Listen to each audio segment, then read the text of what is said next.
You're watching Brainstorm Acres. Today, Henry cooks chicken stock and Irene makes Friday's pizza. Come on.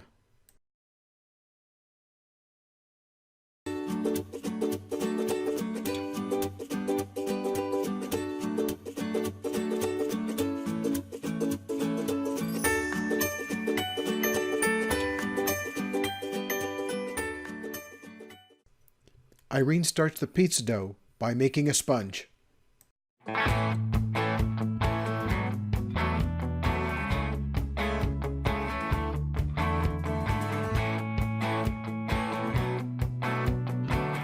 I remove the chicken bones and carcass from the oven.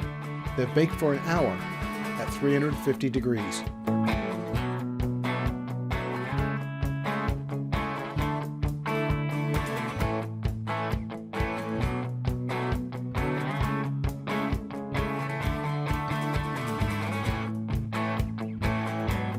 I pour a gallon of water in the stock pot, enough to cover the bones completely.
Irene starts shaping the pizza dough.